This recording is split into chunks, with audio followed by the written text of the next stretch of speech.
The Mariners are scaring Seattle. Woo's out again with a hamstring for the 15-day IL. Diaz is taking over, and the team is literally the worst when it comes to batting in baseball. So how the heck are they in first place? Let's get into it. He went that time. 1-2 on a swing and miss. Got him on the touchdown. 2-0 Sox. That's his third home run of the series. And a swing and a miss. He got him with a fastball. He went that time. He goes around on that changeup.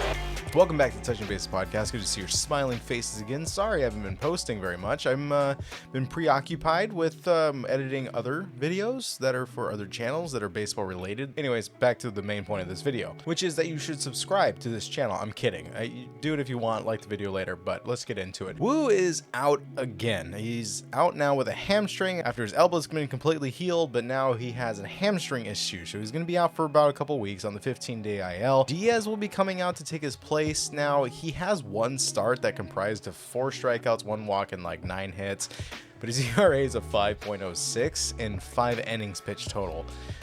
Not good for one game, if you ask me. So that's his replacement. So that's super exciting since our rotation was the only thing good about this team. I personally have more faith in him, though, than Emerson Hancock. I have less negative to kind of go off of, and I trust that he just had a bad start in the big leagues, and he's just figuring it out, and that he can handle this next one that he's going to be starting. We'll see. Julio is lukewarm. Lukewarm? Yeah, it's probably the right temperature. He's batting .251 and only slugging .333. His OPS is just barely over 500 at 635. His WRC plus is a whopping 87. If you guys don't know these advanced stats, 87's really bad. League average is 100, so he's at 87, and he's our flagship player. His rookie year, he had 146 for his WRC plus. Last year was considerable drop. It ended with 126, so you would think he'd at least maintain 126, but 87 is brutal, and for a flagship player, like I said, yes, I know he is hot in the second half, but he's gonna have to have a Gunnar Henderson caliber effect after the All-Star break in order to meet 122 WRC plus. That was expected from him at the very beginning from Fangraphs and Steamers and Zips, and all these guys have predicted what he was going to do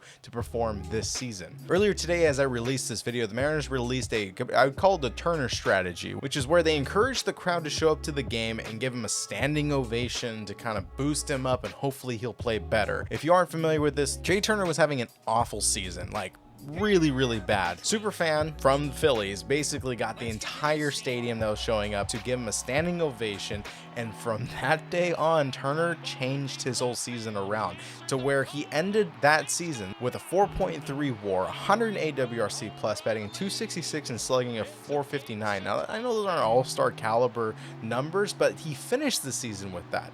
And they started doing this well after the All-Star break to where he became a superstar in a matter of a couple months. So he had to do a lot in order to bring those numbers up from what they were before. But anyways, back to Julio. Should I mention this? I don't want to, but I guess I will. He has the 9th most strikeouts in baseball with 96 among any qualifying players, meaning they have to play a certain amount of games to qualify and be starters. Julio fits in there. He has the 9th most in the entire majors. So with Julio performing so poorly, why would I be complaining? Because we were 9 games ahead in first place for a certain amount of time. Well, that shifted quick after this terrible road trip, and Houston is hot, and that's who we need to worry about. Houston is now 4.5 games out for the Mariners, where they were 9 games ahead, as they've overtaken Texas, who still continue not to play very well. And this last road trip was so nauseating, it cut literally our lead in half. And as I listened to the game in the other room, it's hard to understand and take in the fact that we're losing to Minnesota by 5 runs at this very moment in time, which means we're going to be 4 games ahead of Houston because they won today. The M's need to wake up or trade bodies ASAP. I mean, what is it going to take? Like, what will happen? And will it happen? I mean, history says no. They never seem to pull the trigger. They seem to do the same exact moves every single time, expecting different results. You guys don't know that. That's the definition of insanity. How would I know? The first thing that Jerry DiPoto mentioned last season was cutting back in strikeouts, having 30% rate strikeouts. They got rid of Teoscar Hernandez. They got rid of Eugenio Suarez. They got rid of Jared Kelenic. And yet we're still leading baseball in 2024 in strikeouts, even after dropping 3 of the worst strikeout subjects And today, and I watched a couple strikeouts already happen in this game, so there's more than this.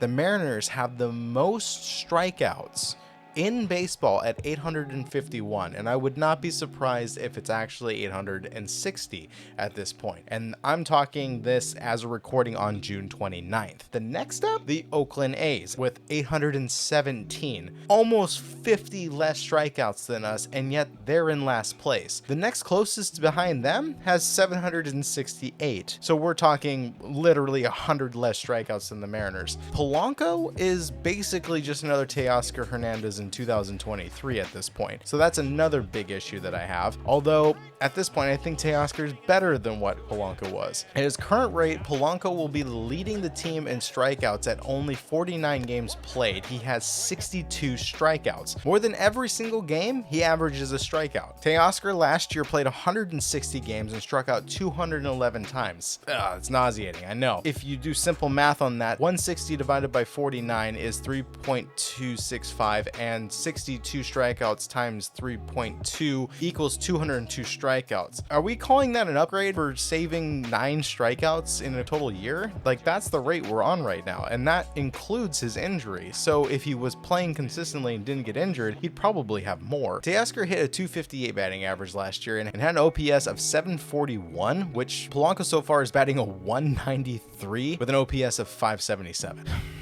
Best we can do is have faith, but strikeouts aside, we have heavily downgraded. I'm a Teoscar fan, so maybe I'm being biased, but I would rather have Luke Raley, Julio Rodriguez, and then Teoscar Hernandez in the outfield at this time. And we probably could have done that with how bad of a year he had.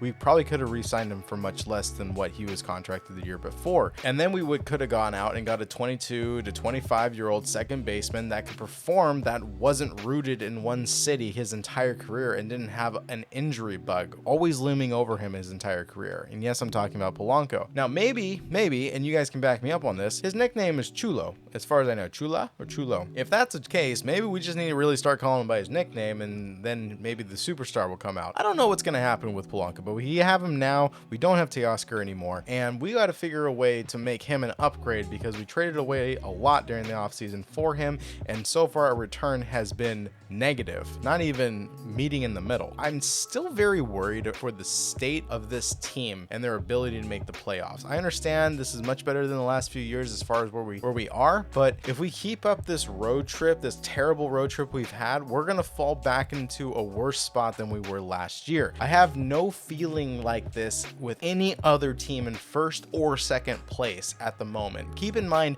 if the Mariners get bumped to second, that wild card is stacked, and the Mariners have no way of making the playoffs because they'll be so many games behind the rest of the wild card race. They have to win this division. So that's just some knowledge for you. If you are a Mariners fan, you're a Seattle fan, I'm not trying to worry you, but I'm worried. So maybe you can help me calm down a little bit. But with everything you're seeing and the way that they're playing, and honestly, the way we're playing right now, it's just not a good feeling now that we're at home and we're losing by so much, and we have the Astros winning constantly, picking up the slack and catching up to us in the race. Leave a comment down below, like the video if you enjoyed the content and the information that you received. It's not exactly a positive video, and I will see you guys on the next one.